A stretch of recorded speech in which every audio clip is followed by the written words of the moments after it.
Hi everyone, thank you so much for tuning in for our live feed. As you can see, we are pretty much still on lockdown here at Kanga Wildlife Ranch. But that does not take away from the fact that we know we need to educate our public about the amazing animals we house. So we planned a special snake education weekend for you all. Just on my way to meet up with Adriaan, or as we all know him, Sparky, who is going to be telling us loads more about some of the amazing snakes that we house. Most of the snakes that you'll be seeing today or throughout the weekend are also local South African snakes, often misunderstood. We would like to change the perception about them and gear you guys to be as safe as you can be. Here we have Sparky waiting for us. Hi Sparky. Hi everyone, I hope everyone's doing well. So yeah, we're coming to you live from the Kanga Wildlife Ranch. As you could see, we don't really have any visitors at the moment. So times are a little bit tough, but we do always take good care of our animals. We strive to provide them with the best care we can. And even though you can't come here to visit our animals to see them, these live streams are our way to bring our animals to you. So I hope you guys enjoy this. We've got a great selection of reptiles to show you through the weekend on our Snake Ed Talks. Yeah, like Morley's mentioned, snakes are often misunderstood and scrutinized, and I would like to show you guys today the animals, tell you a little bit more about them, what they are really like, how they behave in the wild, what goes on in the wild, and just get you guys to connect with snakes on a different level. Because often snakes are seen, they are feared, even in movies, books, shows, they are seen as very bad animals. And is the live stream still going? Yes. Still going? Oh, sorry. So yeah, without further ado, I would like to introduce you to one of our very cool little constrictors. Alrighty. And today, we've got a very lovely brown house snake for you guys. Oh, she's very eager. Wow. Alrighty. So this is a common brown house snake. As you can see, it's a medium-sized snake. Very, very beautiful. She's just slightly nervous just to check out the new environment. She's not outside very often, so she's just quickly getting to grips with what's going on in the surroundings, seeing if everything is safe, getting comfortable, making sure she's in no danger. As soon as she realizes she's in no danger, she's going to calm down very, very quickly, and then I can show you how absolutely beautiful she is. So I don't know if you guys could notice, but if you have a look at her eyes, sorry, I'm just going to come closer here. You can see her eyes are a milky coloration. A lot of people will think, oh, the snake is blind, she can't see, something's wrong with her. What's actually going on is she's in the blue. Now, in the blue is a term that we use to say that the snake is busy with the shedding process. So unlike our skin that grows along with our bodies, snake skin does not grow with their bodies. It is made up of keratin, which is the same material as what our fingernails are. And if you look at your fingers, your fingernails, your nails don't grow from the tip of your finger, rather from your finger base. So every now and then, snakes go into the shedding process where they actually have to develop a new layer of skin underneath the old layer. And when that new layer of skin is ready, they peel off the old layer, and then they look nice and beautiful with a new layer of skin. So this process will take a couple of days, sometimes maybe even a week and a half. Yeah, but that's all part of their growing process. So yeah. If you take a nice look at her head, this is a very, very common species in South Africa. It's actually the most common and widespread species. Whoops, sorry, our camera's just doing a little bit of acrobatics there. Okay, we're stable again. Okay, so as I mentioned, this is the most common and widespread species of snake in Southern Africa. In fact, they are so common that the only places in Southern Africa that they are not found in are in desert dune fields and also in the Lesotho highlands. That's the only two places in their distribution range that you will not find them. I'm sorry, she's quite mobile now. So yeah, as you can see, brown house snakes, very easy to identify. She's making it very difficult for me now. Let me just quickly turn. There. So if you look at her head, you can see those little pale stripes on the sides of her head. Now, brown house snakes always have these stripes on their heads. If you see a snake with stripes on their head like this, definitely a brown house snake. So the first stripe on the top runs from the nose through the eye to the back of the head, and the second stripe from the back of the eye to the angle of the mouth. Now in some individuals these stripes may extend further down the body, even more than halfway, and fade towards the back. They are geographically different in the sense that individuals from different areas might look slightly different from one another, but as I mentioned, they will always have the stripes. So for example, individuals found in the Namakwaland area in the Northern Cape of South Africa, usually they're a bit smaller in size, they've got much bigger kind of bug-like eyes, and their stripes also look kind of a little bit smudged. Individuals from the KwaZulu-Natal area grow much larger, and they can reach body lengths of up to about 1.4 meters. On average, these snakes grow around to about 60 centimeters or 90 centimeters on average. And they're absolutely stunning animals. As you can see, she's nice and calm, tongue flicking. That's her way of smelling her environment. So she's absolutely beautiful. I'm not sure if you guys can see her pupils, but if you can see the pupils of her eyes, you can see they are vertical. So that means that this is a nocturnal snake. So they often hunt at night, and one of the big problems facing them in the wild is often they are killed on roads early on in the evenings. So they go onto the road to bask, to absorb a little bit of the residual heat on the road left during the day, and then a car comes by and accidentally flattens them, which is quite sad. These are very, very awesome animals. If you find these snakes in your garden, it is best to leave them in peace. They are very, very effective in controlling rodent populations. In fact, a brown house snake of this size is very, very capable of devouring an entire nest of rodents young in one meal, which is absolutely amazing. And they can go into the burrow. They don't have to wait for the rodents to come out. They just go to them. But they've also got a very wide diet. From hatchlings eating geckos and little lizards, they will also eat shrews, bats, birds, small eggs, and also even certain species of small frogs. A very large captive specimen in KwaZulu-Natal has also been seen to eat a hatchling Nile crocodile, which I think is absolutely amazing. I don't think they would often hunt them in the wild, but you know, in captivity, if presented with a meal like that, they can't really say no. So the characteristic features, apart from the stripe, they've always got a nice uniform brown body, ranging from a nice darkish brown, they describe it as a brick brown, to kind of a reddish brown, and always with a nice pearly white belly at the bottom.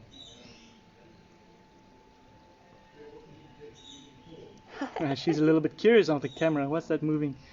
Yeah, so you can see she's a very, very happy chap. Inspecting the camera, very curious, very, very, very cool personality.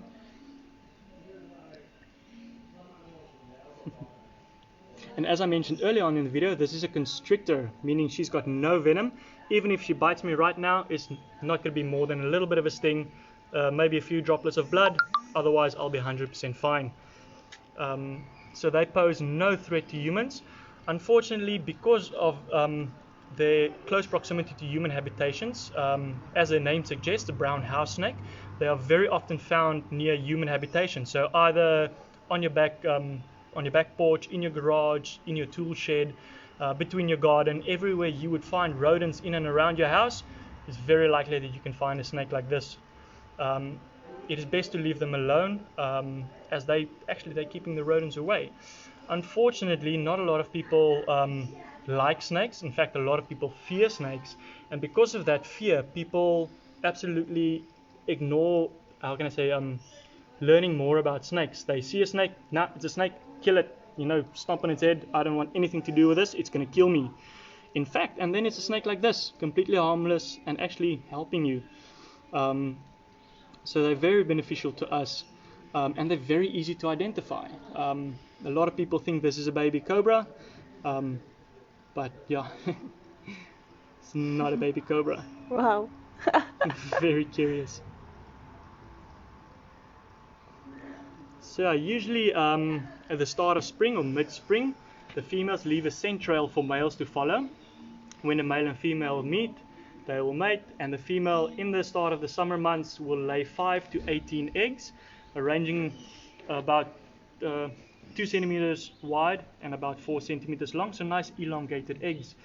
These eggs take about 3 months to hatch throughout the summer months. However, if a female only found a mate later on in the breeding season and she lays her eggs too late in the summer, the eggs actually have the ability to overwinter and only hatch after about 6 months, which is a very, very good adaptation for a snake like this. With a wide variety of habitats they live in, you never know when it's going to turn cold, sooner or later in the environment, but these snakes are ready for it, which I think is absolutely amazing. So yeah, they're a small constrictor. You can see the head is distinct from the body. Some other snakes, it looks like, the head, body, everything just goes, just one long tube. But it's very nice, distinct head. So I'm just going to move this side again to give you a better angle. There we go.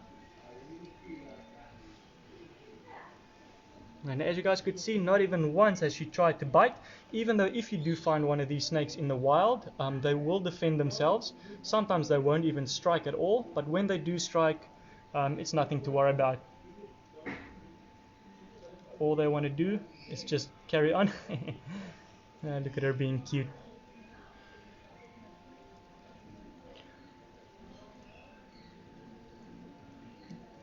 So the main predators for snake like this are other snakes like your Cape cobras, which will prey on them, birds of prey, snakes in other areas of the country like your file snake. I think the common file snake prefers preying on brown house snakes. So that's a snake specialist, the file snake. But these animals are really, really beautiful. She's so relaxed, so gorgeous. I wish you guys could be here just to, just experience this moment right here. Just sniffing everywhere, checking what's going on.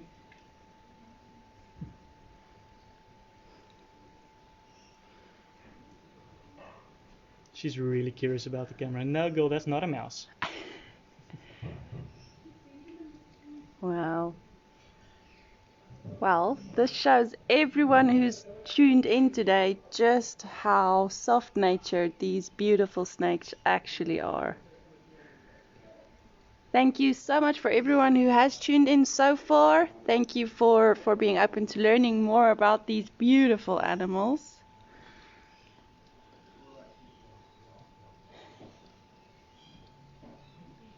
And it's really amazing to see these snakes so relaxed. So Sparky. Yes. Whoops. Technical difficulties. There we go. Getting a little bit excited here. Sparky, how would we tell the gender differences between these snakes? With snakes, telling the gender is usually a little bit tricky. Often you look at the tail. With certain species of snakes, especially the puff adder, females have a very short, very thin tail. You can actually see it stoop down from the rest of the body, whereas males have a much thicker, much longer tail. The male snakes, their reproductive organs are situated in the tail at the cloaca. So if you can see a little notch there, that's where a cloaca is. And then the males, sorry girl, reproductive organs will be situated in the base of the tail over there. So they often have a much thicker looking tail, but this isn't an accurate way of always determining. But what we do, there are little tools that we call sexing probes, which are small thin metal rods that you can smear with a lubricant and actually insert it into the cloaca and push it towards the tail area. In a female snake, the probe will usually go only about 3 to 4 scales deep, and with a male, it will go much deeper than that. So that's the best way of seeing who's a male or female. Here we go, girl.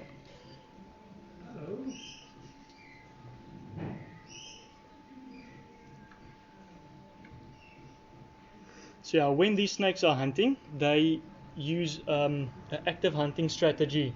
So she will move around, sniff around, and see where she can find the scent of rodents. When she finds the scent trail, she will follow that trail, which will usually lead her either to a footpath that's very often used by the rodents, and then when a rat or mouse comes by, they will grab them and constrict them, or otherwise, as I mentioned earlier, they will just go straight into the rodent's nest and go have a meal right at home there.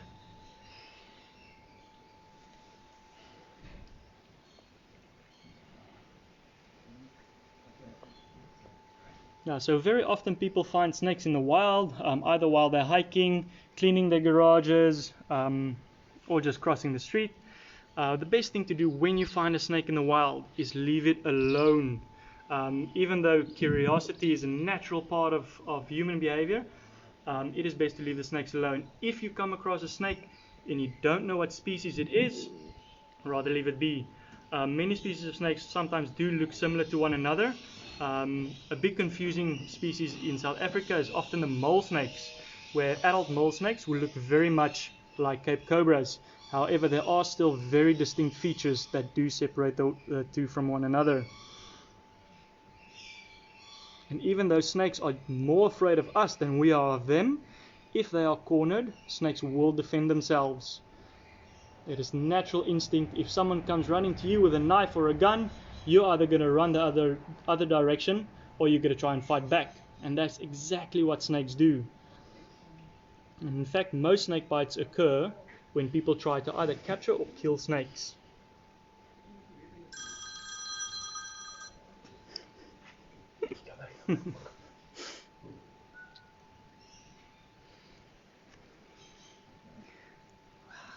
Yeah, so as you can see, the stripes over there from the back of the eye elongates and then slowly fades down the body. I've seen some people do captive breeding with these snakes where they actually manage to breed certain striped varieties of these snakes where the lines next to the eye extend all the way down the body, which is actually very, very beautiful. So Sparky, would a snake look for us to harm us on purpose? Absolutely not. No. Would a snake chase us? Absolutely not. Yeah. There are some stories out there where people say they've been chased by snakes, but these stories are either very untrue, complete lies, or very, very over-exaggerated. I'm actually going to talk a little bit more about this in our talk on Sunday, when we are going to show you the 2 Cape cobras.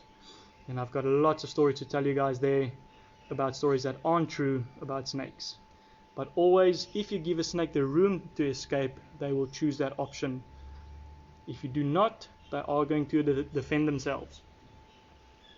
So I always say there's no such thing as a dangerous snake. It is our behavior as humans towards the snakes that make them dangerous.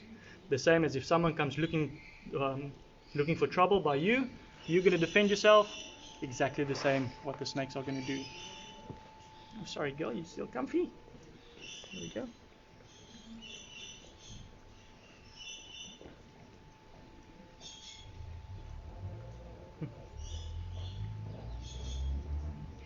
So how old is she roundabout, do we know? I'm not 100% sure, but she is fully grown, so she should be around about the 10-year mark, or maybe even a little bit older. And they can reach an age of about 15 to maybe 20 years in very, very old individuals.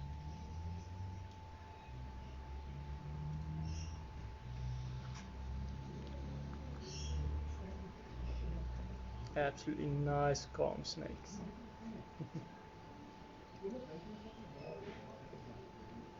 Always exploring, always checking out what's going on around her. So if I was to encounter a snake at home, in a room, obviously seeming cornered in, what would my first reaction, or what should my first reaction be in a situation like that? Because most of us obviously want to defend our homes. We're not always as well known to what different snakes there are. What would you suggest a best first reaction? All right, that's a very, very good question. So the best first reaction is obviously to remain calm. If you're going to start freaking out and panic, you're going to start making erratic movements, which is going to stress the snake out even more and make the snake think that it's under threat, which is going to make the snake act in defense, either by trying to flee, then it'll go into a closet under your bed or somewhere where you can't see it, or it's going to defend itself aggressively. But the best thing to do, remain calm. A lot of towns do have a local snake catcher. In Oudtshoorn, we also do have our local snake catcher, so it's very important to know your local snakes. Take out a book at the library, come visit your local institutions like the Kanga Wildlife Ranch. When we do open, we'll teach you anything and everything you need to know about snakes. So you're familiar with what species are in your area. If you do not know, your local snake catcher would know. Keep an eye on the snake while you're phoning your local snake catcher, and then they will be able to come and remove the snake safely.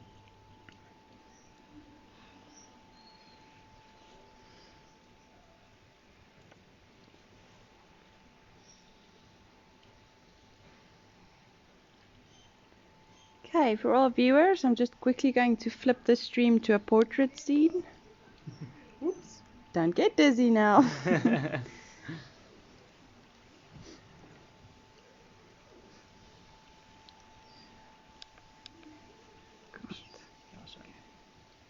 It's nice and comfy.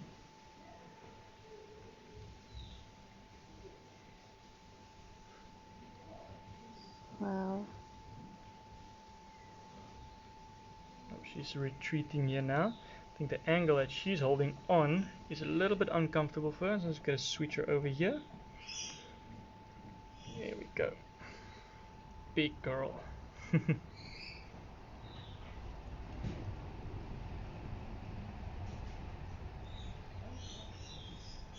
Now, here at the Kanga Wildlife Ranch, we also do offer everyone the experience to have a natural encounter with snakes. Even though this snake is not on our natural encounter program, we do have a boa constrictor, which is also a non-venomous species of snake. Very, very awesome snake that people can have an encounter with and hopefully conquer their fears. Now, I always say the biggest difference between fear and appreciation is education. The more you know about your animals, the more you know what stories are false and fabricated, the more you know what they are capable of doing, and most importantly, you know the benefits of having them in our environment. We are very quickly to judge these snakes as evil, ugly monsters, when in fact they are helping us tremendously. Without snakes, we would be overrun by rodents and other pest organisms, and then we would be the ones to blame. Wow. Yeah, absolutely beautiful, yeah.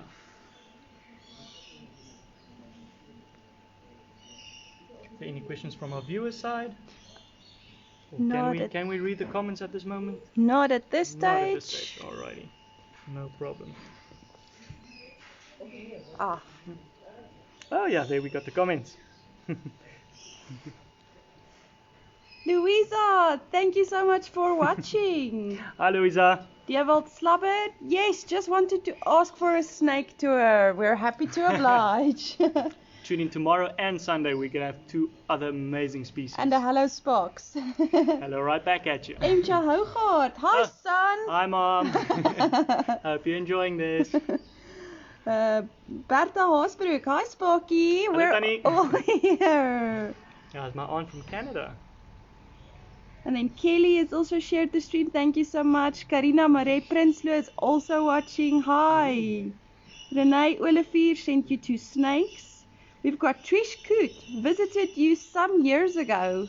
Went in with 3 white tigers. Just wondered if they were still there. Also like to find out their names. Trish, I will check with our records team who are very much competent and would be able to give us some more info. And I will comment on your post as soon as I've got all the facts for you. Tony, hi Tony. Lovely clear image and sound. We are so happy that we're getting better at this. Thank you for tuning in. For those who don't know, Tony was also part of our Kango family, and what's special about the team here is you're never actually free from us. Hi Tammy, my boss is also here. Karina Marie Prinsloo, hi from Seneen. Oh wow. Sheridan Ramskill, good afternoon from a dull, wet Leeds in the UK. Oh wow, that's very far away. Riet Koortsen is watching. His colleagues are checking that he's only saying what's true. Fact checking me. Uncle Bruce is watching. Papa Malt, also part of the Kanga family. Tanya Limby, loving the live feeds again. We are so happy to be live again. Please tune in the whole weekend. This is a nice animal, says Horst Dissler. That's the best animal. Renee Olivier, how often do you feed her? She actually gets fed once a week. During the winter months, we do reduce her feeding to every 2nd week or maybe even every 3rd week. But we do always keep a close eye on her body condition. So we will always know when to feed her more or when to feed her less.